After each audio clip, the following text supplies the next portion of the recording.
welcome to the webinar. We're just going to wait a couple of minutes for people to join us. So we'll get started very shortly. Thanks for joining us today. We'll just be a few minutes.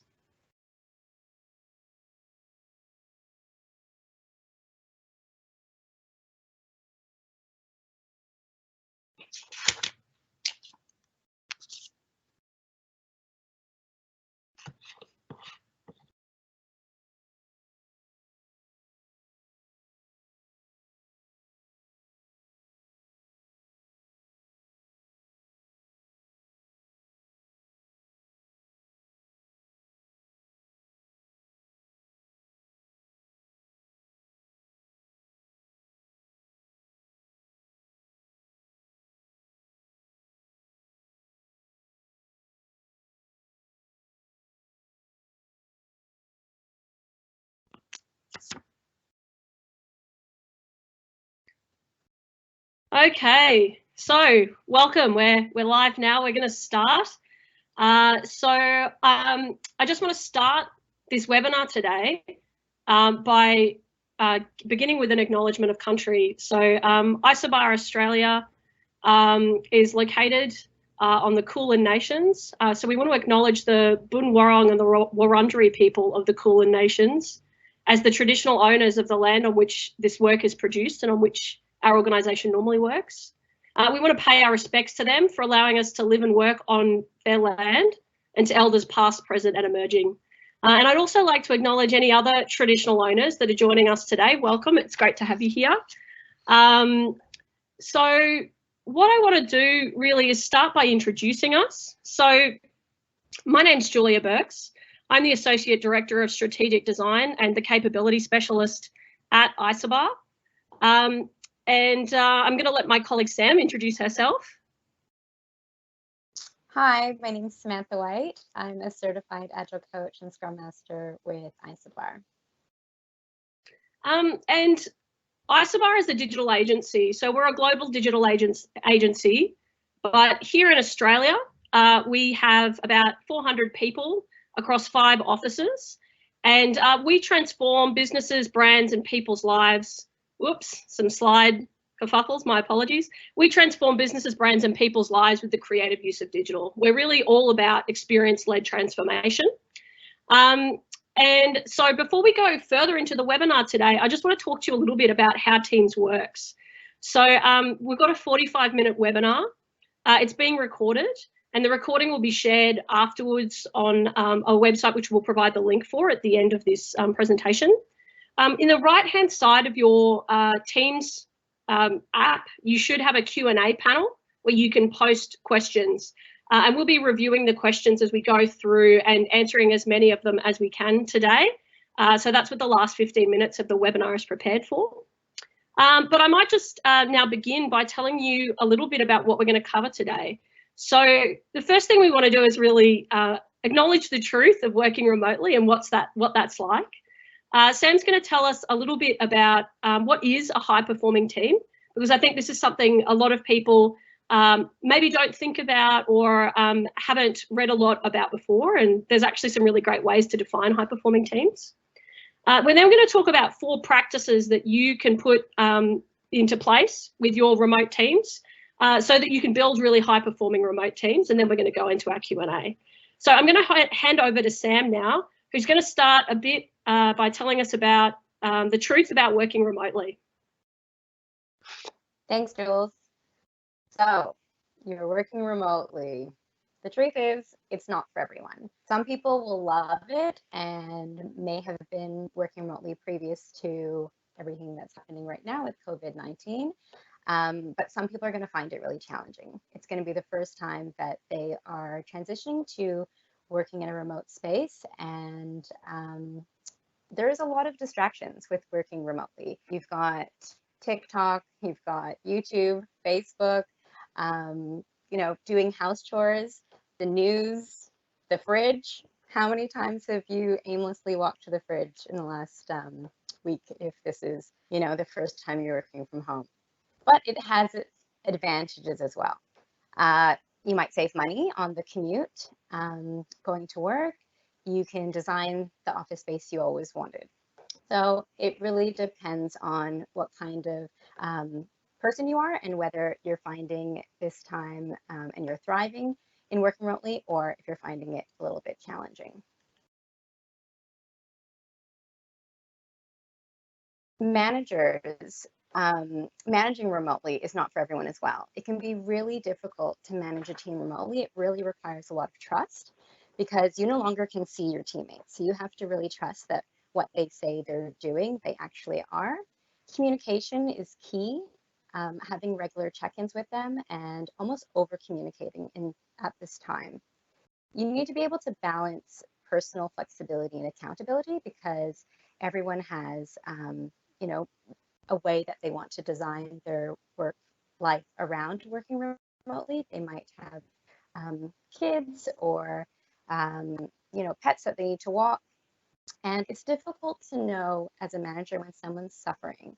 So burnout, isolation, these are all things that could be happening. But if you don't have that face-to-face time, you might not know. Our leaders need to really lead by example. So if this is the first time you're transitioning to a working remotely environment, we need our leaders to show us what that looks like. So if that's showing up to meetings on time, jumping on video calls, and showing the rest of the workforce what that looks like for their organization. And when you are managing successfully, it feels really good. So now I'm going to talk to you a little bit about what is a high performing team and an example of a high performing team. A high performing team consists of individuals who are motivated. They are a group of people who have complementary skills. They work collaboratively and effectively together. They have a shared goal and clear vision, so they know what they're trying to achieve and how to work towards it. They trust each other. That's a really big one. I'll come back to that in a minute. And they're able to resolve their conflicts anonymously. So everyone else can get out of the way and they can get to it.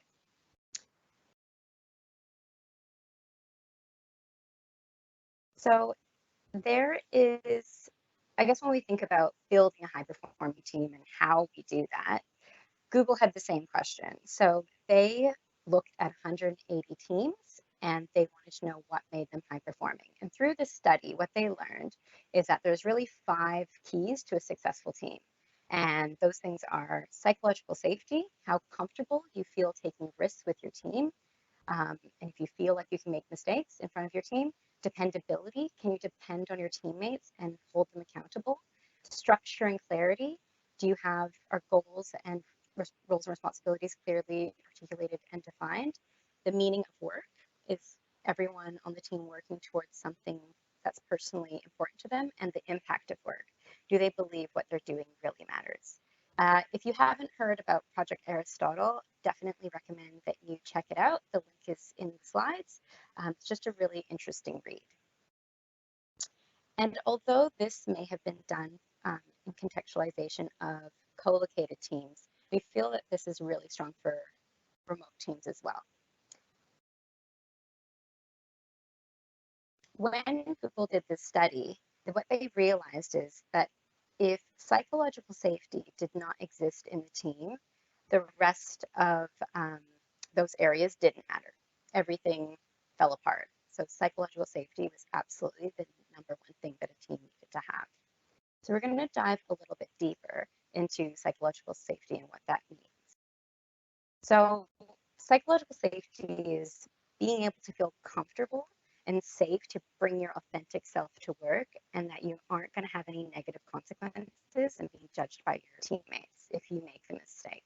So it's really critical in high performing teams. We want to stay out of psychological danger because when people are afraid of making mistakes and they start blaming others, and they're less likely to get a different point of view because you end up with groupthink because nobody wants to speak out, and you end up with common knowledge effect. But when you have psychological safety, your team feels comfortable admitting mistakes and trying new things and experimenting. You learn from your failure, and everyone shares ideas openly. And at the end, you have better innovation and decision making. So how do we take that and translate it to creating a high-performing team remotely? Building on those 5 things from Google's keys to success, we think that it's really important for teams to practice these 4 things when thinking about a remote high-performing team. And they are setting clear roles and responsibilities. So you may already have this, but at this time you may need to reiterate that to your teams, have alignment, document it, and store it in a shared repository online that everyone can access. Online tools and communication, again, it's really helpful to have this. You may have already talked about it when you're working in a co-located space, but again, documenting it is really important. Building a healthy remote culture. So we're going to take you through a little bit more of what that means and really focus on well-being. Your people need to be the number 1 priority, and they need to come first. So setting clear roles and responsibilities. Why is it important? People work better together when they understand their roles. Everyone knows what's expected of them and understands how work flows through the team. It helps teams to be more self-organizing, autonomous, and feel empowered. So this example on the screen is a co-design session that I facilitated recently with my colleague, Michaela. And it was really important for us to understand who was doing what. So we sat down, made sure that we both knew what we were doing so that we could run this workshop successfully and smoothly. And I guess with that clarity that we had of our roles and responsibilities, less energy was wasted and we were much more efficient. Fewer things slip through the cracks when you know exactly who's doing what. So I imagine everyone has experienced this before. We've been on a team, someone else is doing it, they thought you were doing it, and it didn't get done. So it's really important that you upfront talk about who's doing what. And having a contingency plan and escalation strategy is also really important because things don't always go exactly to plan. So you need to know what to do and who to go to. So this is an example of what roles and responsibilities document might look like at Isobar. So it's a fictional example, and we used the business design team creating this webinar. Rest assured, there was actually a lot more people involved in creating this webinar. So thank you to our team putting this together for us and working very hard with the team. So it just basically outlines who's in the team, what's their role, what are the responsibilities, and the percentage or capacity that they're dedicated to the team. And this is really important because if you don't have people who are 100% dedicated on a team, then you probably work things as well. So the team needs to align on when they'll work together and create what it's like for them. This is an example of documenting how work flows through the team. So this example here is waterfall delivery for potentially a marketing campaign, a marketing team. And it just shows the team how things flow through the team. So there's no ambiguity. I knew I was going to not be able to say that. Less uncertainty in the team because everyone knows how things work. We've documented it, we've shared it with everyone. This example here is for Agile website development team. So they will need to know how do they escalate issues, especially to remove assumptions, because when we have assumptions and we don't exactly know what to do, that's where errors happen. So understanding everyone has that knowledge, make sure that the team can be more efficient and effective. This example is of how 2-week sprint cadence might work if we had an agile cross-functional app development team. And it outlines things that the team will have. So this might be in week 2 of a sprint and shows the team where they need to be and when also outlines how much time the team have to do work. So on Wednesday, for example, that team might be nearly 3 hours. So there's not a lot of collaboration that day. So just be really mindful about your team's meetings and how you set them up to get the best flow out of the team. As managers, leaders working within our teams, we need to be able to remove blockers so our teams can actually be able to get stuff done. Be careful of video calls. We actually ran a virtual retrospective, which is when we take time to reflect on what's working, what's not working, with our Isobar team internally, and we found that the teams felt like there was way too many video calls, and they didn't have to actually do deep, focused, concentrated work. So that's what we need to forward, and just be mindful of setting up too many calls. Time zones also be an issue when you have remote teams. We work with the Perth team a lot, and they are 3 hours behind. So really, we have a 3 to 4 hour window to work with them. So just when you're setting up your meetings, working your teams, understand what that flow might look like and how you need to structure teams, I guess, working hours, and when you're going to set key meetings, key time to do deep thinking, while also allowing flexibility for to account for personal style. So you have early risers, really early, you have starters, and currently there might be some people in your team who have kids and are looking at homeschooling. So all things to consider of how a team welds together. I'm now going to pass it on to Julia, who's going to tell us a little bit more about tools of communication.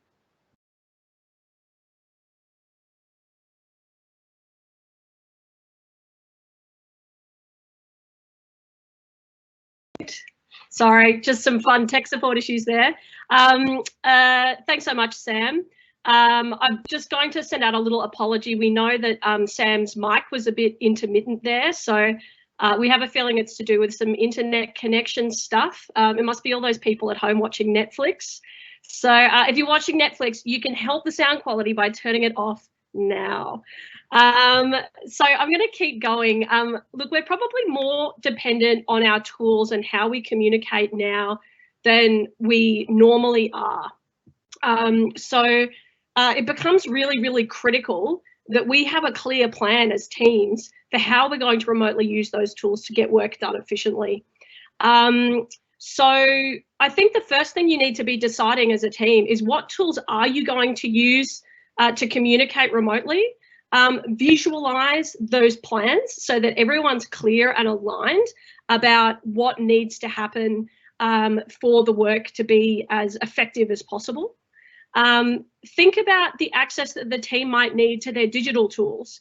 So for example, at Isobar, we've had to make sure that there's VPNs and white labeled IP addresses and all this kind of stuff so that our tech teams can access code bases to deploy development releases and live releases. And, you know, we've had to make sure people have internet access. We've had some people who have really slow internet at home, and we've had to come up with workarounds for that. The physical tools are as important as any other tool. So making sure that people have the right setup in their home is really critical. And most importantly, everybody needs to be on the same page. So we need to communicate both with our teams, but also with our clients or any partners that we're working with about how any of the ways that we're working are going to change. Probably the next thing on this is there's no one right answer. So we're now going to take you through some examples of some of the tools that we use, but just understand that there's lots of different ways that people might configure this, and it really should be determined with the team based on the needs of the team. So the next thing I want to take you through is really some of the tools that our teams are using. So we're using tools like Jira and Confluence for ticket management and document management. We're pretty heavy SharePoint users already. So we use that to share a lot of information, and that's included everything from ways that we're working together That's also included things like information about working from home policies and where to access forms that people might need and how to deal with sick leave whilst people are working remotely. That's all in addition to our usual knowledge share that we make use of. We use Bitbucket for source code management. Email's more for formal communications at Isobar. Like, we try not to use that communicating to each other day to day because we find it produces a lot of noise. Slack is one of our main communication tools, and we find that it kind of allows people to communicate really quickly. But then for video conferencing, we're using a mix of Teams and Zoom. So for us, we're using Teams for most of our meetings, but Zoom we're usually using if we need to facilitate any online workshops. And we've been using Zoom in partnership with Miro. So if you haven't heard of Miro before, it's an online collaboration sort of workspace. So it's kind of like Google Docs, but it's visual. So everyone can jump in and use all of these different tools. So for us, we do a lot of things like journey mapping and persona creation and all sorts of different bits and pieces. We use Miro for that. And for a lot of us, it's also become home to a lot of our plans, a lot of our day-to-day Kanbans. We run a lot of our projects on Agile, so we're using things like Kanban boards. And then lastly, for our designers, they're using tools like Zeppelin, Figma, and Sketch, which all allow different kinds of remote collaboration. So I'm going to now drill down into a little bit more detail about what you need to do to get everyone on the same page and why. So the first thing here is that it's really important that everyone's able to maintain transparency of the work that's being done. So we want to make sure that the teams can work collaboratively in real time, as much as they would in a normal working environment. So some of the techniques that we've been using in that regard is actually having people just jump on a video conference and maybe they just mute themselves, and if they need to ask a question, they can essentially unmute and talk to each other and have a conversation as if they were sitting next to each other at their desks. I had a colleague of mine who did this through Discord, which is an online like gamer chat. So if you're a gamer nerd, then we can make sure, if you're a gamer nerd, then you can use tools like that in your work life as well. What you're really trying to achieve is that work can still be shared and iterated really easily. So you still want to allow as much as possible that real-time collaboration. So experimenting with the tools that we mentioned is really key to achieve. You're really trying to remove the barriers of not being co-located because, as Sam mentioned, you missed out on a whole lot of verbal and non-verbal cues. We're going to talk about more of that in a little bit. But, being able to share your screen to actually go, no, this is what I mean, or to keep everyone on the same page is really helpful.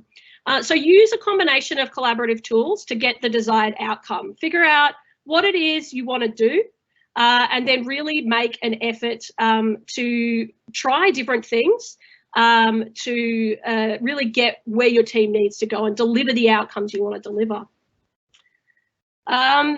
So next up, I'm just waiting for our slides to load for you all.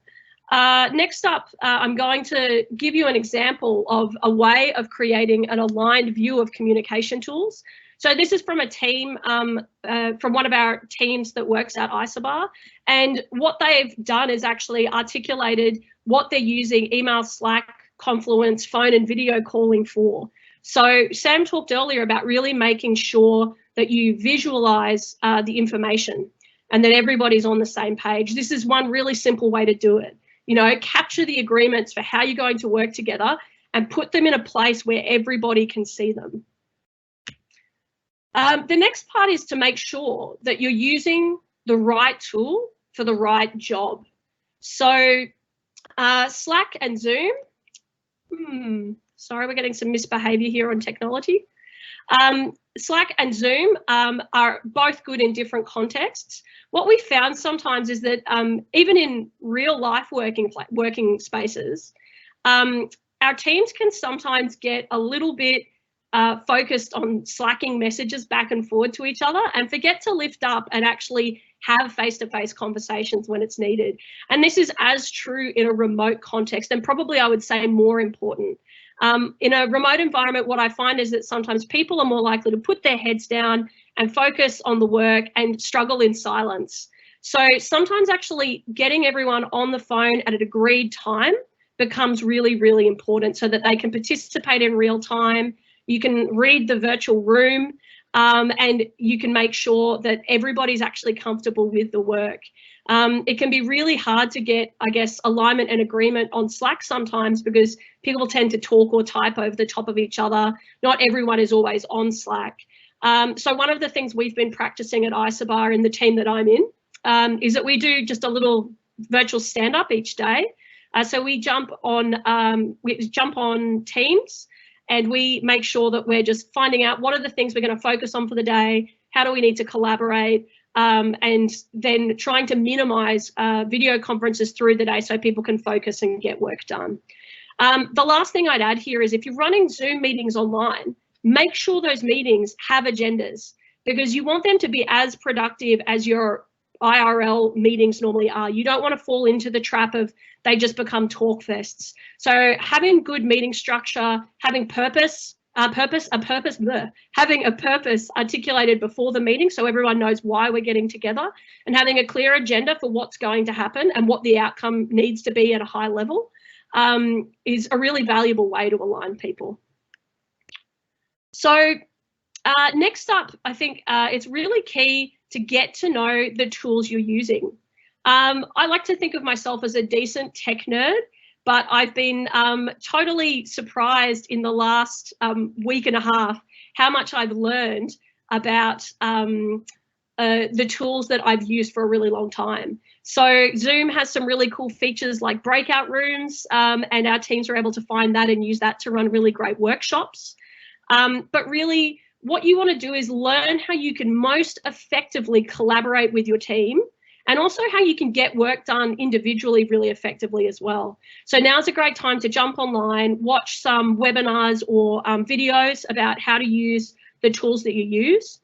And the last thing I'd add is do test runs. So you'll see we've got some technical issues today as we go through, you know, it's the nature of the beast at the moment, but we've done lots of test runs to make sure that we knew how to use this event broadcasting tool to make sure that we could provide you with the best experience possible. It doesn't mean that there's not going to be issues, but have backups if your tech fails. So we're literally live alongside this event managing ways to deal with audio issues. So, you know, that's a really great example of making sure you've got different workarounds if you need to have them. Don't wait till you're in the meeting to fix the problem. I just really quickly wanted to talk you through an example from a project I did recently with our Perth team. So I'm based in Melbourne here in Australia, and the Perth team asked me to come over and do a project with them. And it meant me travelling back and forward towards the end of last year and the beginning of this year to work both on site and also remotely. So it was me and a couple of colleagues based in Perth working. So what we actually did was we made a calendar of the entire project, like a big visual tool, so that everybody could see what the outcomes were we needed to achieve each day. We had the client's responsibilities on there, and we would literally cross off each day, and if we missed anything, we would roll it on to the next day. We also had a digital Kanban that we would use, and we would have a phone stand up every day to just work through that. So this is a screenshot from the middle of that project, where you can see me and my colleague were basically moving tickets from the backlog. We were constantly reprioritizing what needed to be done. We would make sure we didn't have too many things in progress at any given time so that we could be really clearly aligned to do our work. And the last thing I want to talk about here, I think some of our emoji haven't worked. The last thing I wanted to talk about here is make sure you've got the right physical tools to enable the digital experience. So sadly, working from home caught one of our team members off guard, and you see the image on the right, which is them working on their ironing board. The hidden little nugget that I really like is a little the iron, and you can see the electrical cable sticking out on the side of the ironing board. Now, obviously, our team worked really quickly to help get this team member a desk. So we were able to get this sorted, but this is something that some of your people probably haven't planned for. It doesn't need to be a really fancy office. The image on the left-hand side shows a really good basic setup. There's a desk, there's a keyboard that can be used so you're not having to hunch over a laptop. and they've got an office chair. That's something that we've heard from a lot of our teams, is that having a really good office chair is really saving people's necks and backs. So if people don't have the right physical tech that they need to do the job, make sure you're working with them to sort that out, because office health and safety still matters. Shout out to WorkSafe. And you've got to make sure they've got the tools they need to do the job comfortably. So I'm going to hand over to Sam now, and Sam's going to take us through a little bit of how to create a healthy remote culture. So Sam, I'll pass over to you. And if you have any issues with the audio still, let us know. We're monitoring it now, and we'll do everything we can to minimize it. Yeah, sorry about that. Let's see if anything has changed, and everyone can hear me. I'm getting thumbs up, so I think we're good. So creating a healthy remote culture. I'm going to provide a spoiler alert that your pets are definitely involved. So we are humans. We need to be more human. If we need to make it fun, and get created, because just because right now we're not physically with our teams, it's really important that we culture this, I guess, closeness with our team still, and build a remote culture and community and bring everyone together. We need to use video calling when possible, because it's really important to see people's faces to help people feel more connected to each other. As well as being a little bit vulnerable. So I think that you want to let your teammates see that you're a real person and that you're not an office robot. So turn up one day in like your hoodie on the video call, or, you know, I don't know, maybe plan a pajama morning. But just like try to, I guess, build that psychological safety and let your teammates see you for your authentic self. And have some reflection time. So a lot of us are trying new ways of working. So if you've just transitioned to full-time working from home, there's going to be a lot of new things implemented, and you need to take time with your team to reflect on that to see how it's impacting everyone and how you can improve on it. So if you currently don't have a strong workplace culture, now is definitely the time to look at building one. It's a great opportunity, and you're definitely going to need it.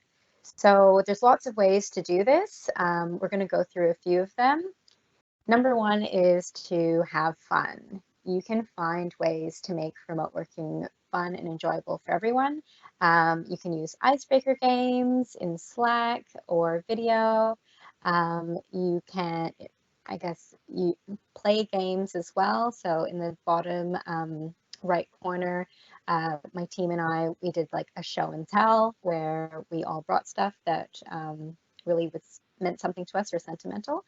And you can send things in the mail. So if it was someone's birthday in the office, generally the team would buy them flowers or buy them balloons, take them out for a pub lunch.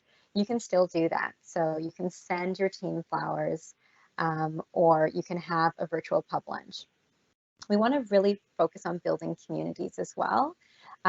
So I think within Slack, you can build communities by just having a channel that people are interested in.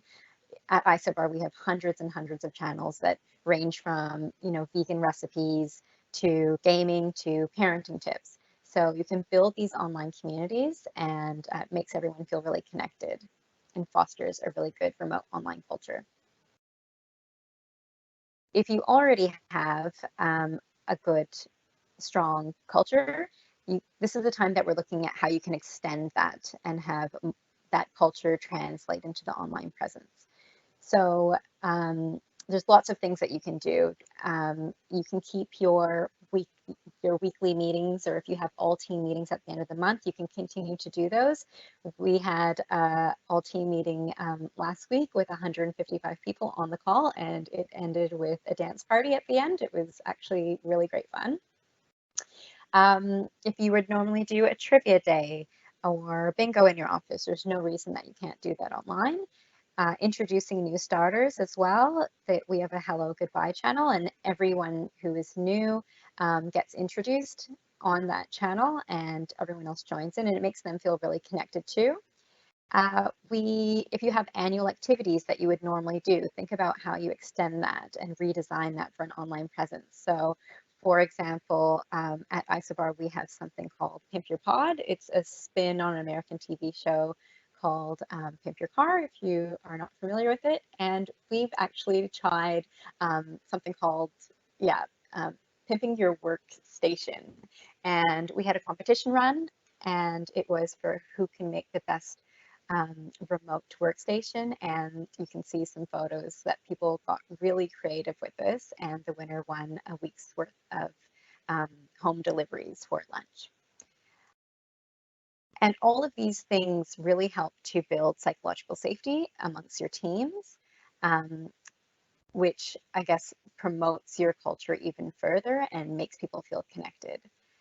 You want to be available and let people know when you're online and when you're open for them to contact you. So updating your status in Slack regularly helps, and basically letting them know that you've got like an open door policy that they can come and chat to you whenever required.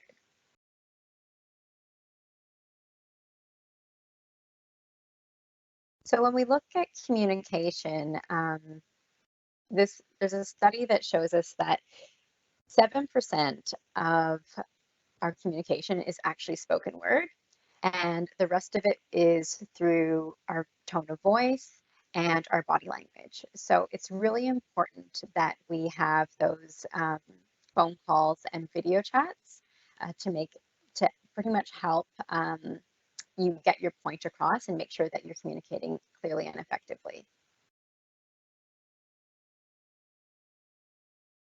So it really helps to build rapport seeing people's faces.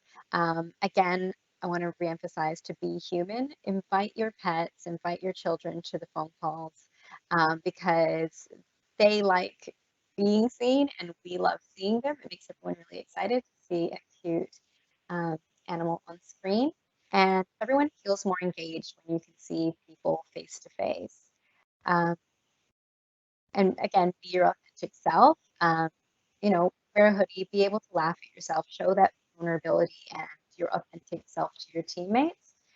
Also, make sure that you practice good online etiquette and mute your mic when others are speaking. And when work does start, try to limit distractions. So close your email, close Slack, be present for that conversation in the same way that you would if you were at a real meeting. Don't underestimate the power of a good GIF or image or emoji. It adds fun and personality into your day. It doesn't have to be all about work. Can everyone still hear me? Kind of. Okay. I might just speak slower and see if that helps. Is that helping? Okay. All right. Great. Sorry. Weird connection drop. So just saying that use GIFs, images, and emojis, it really helps add personality and get your point across, and it lightens the mood. So this is just a picture that somebody posted in one of our Slack channels about like, how are you feeling today? Rate it based on the hedgehog pig. Live your company's values, even when you're working remotely. So remember to be courteous to each other. Our values at Isobar are give a damn, respect the craft, no bullshit, make it happen, and be excellent to each other. And we live that whether we're working remotely or not. Be courteous to your colleagues. Make sure that you dial into meetings on time. Do what you say you're going to do. It helps you to build trust and credibility with your teammates. Let everyone have a turn to be heard, and instead of talking over each other, this can happen in real life meetings, but let's be extra diligent about not doing it when we're on the phone. I think something we've just skipped forward on some slides. Cool. Sam, I'm going to jump over here and tell everybody a little bit more about maintaining well-being. So yeah, so I think the really key thing is, and look, I hope everyone is enjoying this photo as much as we did. This is one of our colleagues who submitted our remote desk competition with her own spa. So, you know, it's pretty incredible. Wellbeing is so important right now. And the first thing I wanted to call out at the start of this section is I am not a psychologist or a healthcare professional. You know, I'm just a butch lesbian with mental health issues and a lot of anxiety right now. So all of these things are really just tips from all of us to you based on what we've seen works well with our teams. You know, we want to share some of this stuff with you. My first little nugget to share with you is a new rule I made. Oh, hello. I'm getting an interesting thing. No, I'm going to keep going. I'm getting the thumbs up on keeping going. Sorry about this confusion, team. I want to share with you a juicy little nugget that I articulated to myself last week, which is no news until you have had a shower and breakfast. I can tell you that my mental health improved 1,000,000,000% immediately after this. Yeah, I really recommend this to everybody. So the next thing I want to do is really take you through some of the really key things that we think are important to sustaining wellness at this time. So the number one thing to remember is that we are all real people living and working through a global pandemic. I think it's really easy to get stuck in what it is, like the detail of what it is we're dealing with, and forget to zoom out and actually remember, like, we are living in unprecedented times. Things are a little bit scary right now for a lot of people, and people are all coping differently. Some people are like, cool, business as usual, no stress. Some people are really, really impacted, you know, by the stuff that's going on and have a lot of anxiety and fear. So it's really, really important that we are supporting physical wellness, that we're really watching our team's mental health very carefully, that we're encouraging self-care and work-life balance, and that we're bringing the good vibes. So I'm going to go into all of these in a little bit more detail. So the first thing you've got to do is be measuring the wellness of your team. At Isobar, we use a tool called Office Vibe, which integrates with Slack, and it basically sends people a prompt, and you can get people to ask different questions about their engagement, about wellness, about all sorts of different things. Do you get support from your manager? All that kind of stuff.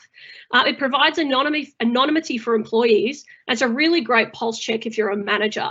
So we take the data that we get from this very seriously. People can also leave anonymous verbatim feedback or publicly identifiable verbatim feedback.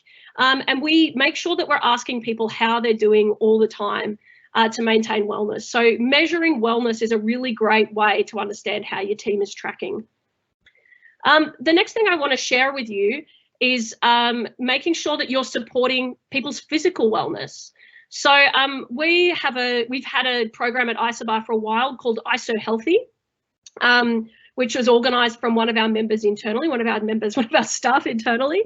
So we've been running in-person fitness sessions, things like yoga, workouts, all that kind of thing. And so we pivoted this week to deliver those sessions online. One of our teams did a team stretch last week. So they all got together on video conference and did some like different stretches to look after their necks and backs. Find ways, as Sam mentioned earlier, to bring the outside in. So if people are in isolation, can you send them flowers? Can you spend like 15 minutes as a team sharing your favorite travel photos or nature photos or whatever it is? Encourage your team to get outside where it's safe and healthy for them to do so. So I've been having lunch on my deck every day, just looking at the beautiful succulent garden that my girlfriend has created and really enjoying just actually switching off. I don't take my mobile phone, I just sit on the deck.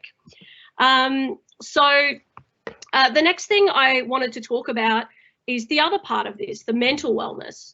And mental wellness is really, really key right now. We were planning on running some mindfulness sessions in person at Isobar, and the first one was due to start last week. We started working from home last Monday, so we actually again pivoted and delivered this session online to a whole bunch of our staff.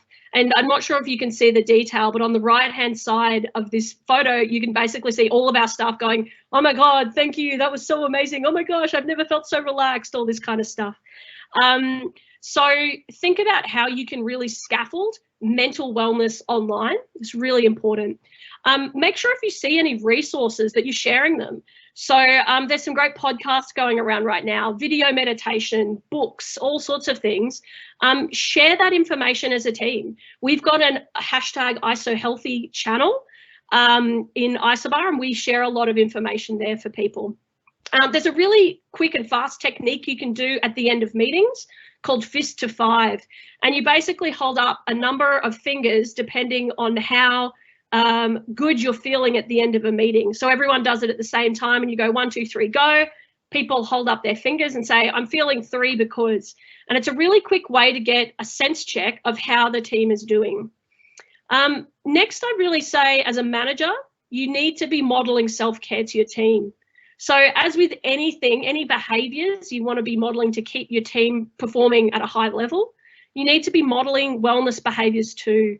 So talk to your team if you're feeling anxiety and tell them what you're doing to manage that. Be really human in this time and help them to know that it's okay if they're feeling overwhelmed and stressed, and work with them to help deal with some of those blockers. I saw a question that came through whilst Sam was talking that was, what do you do when you've got so many video conferences and you feel overwhelmed? Well, the first way to deal with that is actually to have a conversation with your team to say, "Hey, I'm really busy right now. I'm not able to get the work done that I need to do. What can we do about this as a team?" You have to really speak up right now, because we don't have the ability to see all the usual little nonverbal cues you see. And this is one of the reasons why maintaining one-on-ones with your team becomes really important. I noticed one of my team members wasn't doing so great this morning, so I jumped on a video conference with them. We had a really nice chat. We had some conversations about some imposter syndrome she was dealing with, and we worked through it. So the last thing I'd add here is that if through talking with people you realise they're struggling, refer them to your employee assistance program. Or professional help if they need it. This isn't meant to be judgy or unkind, but really make sure that you're supporting them in a holistic way and that you're maintaining your duty of care if you see someone is struggling. I want to talk about work-life balance, and I've specifically said work-life balance, not work-life integration, as I know is the conversation that we're supposed to be having these days in workplace environments. I'm saying work-life balance because that's what it's about now. I think, in fact, working from home means our work and life are very integrated, and in fact, what we need is more balance. So it can feel when you're working from home like you never leave the office, and it can be very hard to know when to switch off. What you need to do as a result is you need to schedule breaks into your days, stretch, get outside, make times for breaks, have tea, have a virtual coffee with someone, and really try to create that balance deliberately. You can make a social contract for your household. So when I knew I was going into working from home, I sat down with my girlfriend, and this is some of the social contracts we made, including me having to tell my girlfriend when I'm going to be on video conferences so she doesn't go crazy, because I have a very loud voice. But really, you can see there's some really nice stuff on here. So can we implement a work lunch so that we can lunch together and take advantage of us being co-located for once? And the last thing I wanted to talk about in this section is really that you need to bring the vibes, right? Like, things are challenging right now. There's a lot going on for people, and this is really the time when you can actually make things fun and energetic and engaging for them. So as Sam mentioned earlier, we ran a competition for people to decorate their home offices. This is the ability potentially for you to build the kind of distraction-free workplace you've always wanted. You can make it fun. You can have more time at home with your kids or your pets if you want. You can have meetings with your dog, like how good is life?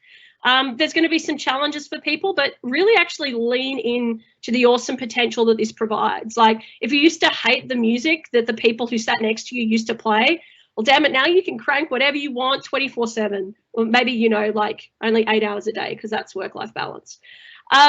But look, I'm just going to finish up now by saying that we've taken you through 4 key practices that really are seeking to help you to create remote high-performing teams. So I'm going to recap them one last time before we go into our Q&A. So the first one is to set clear roles and responsibilities and make sure everyone's aligned on them. Everyone knows what they need to do all the time. The next one is align on tools and communications. So get really clear about how you're going to communicate. Experiment and learn what works and learn what doesn't, and iterate and pivot as you go along. The third one is to build a healthy remote culture. So, make sure you're investing time in making this experience as pleasurable as possible to try and smooth over some of the anxiety and stress and really keep the office vibes going. And lastly, focus on well-being for yourself and for your whole team. This is so important right now, is to really bring our most human selves to work and empathize with a lot of the challenges that people are facing and work through them together. So that's the end of the presentation. What we're going to do now is we're going to look at some of the questions that have come through and we're going to respond to some of them. So I know that there was a question about safety and security of information, so I'm going to read it out. There should be some consideration of safety and security of information. Giving advice like using consumer platforms for business is maybe not the best advice. Also, some of the other platforms suggested have serious concerns around informational security. This is a tough time. Let's not make it worse by exposing our businesses to security breaches. And look, Sam, I'm going to start, but feel free to jump in. I think that I'd respond to this by saying that absolutely you are so correct. People need to work with their IT teams to make sure that they're not doing anything that compromises the data and privacy of their customers or their staff. We've actually asked permission from all of our staff to use all of these photos in this deck, and we've made sure there's no client-sensitive information in any of them. I agree with you completely. You need to be working with people to make sure you're not actually causing any breaches unintentionally. So we've collaborated the whole time with our IT teams to make sure that these tools are suitable, are accessible for the people that need to access them, and are secure. Sam, is there anything else you wanted to add to that? Yeah, I guess just to give an example of how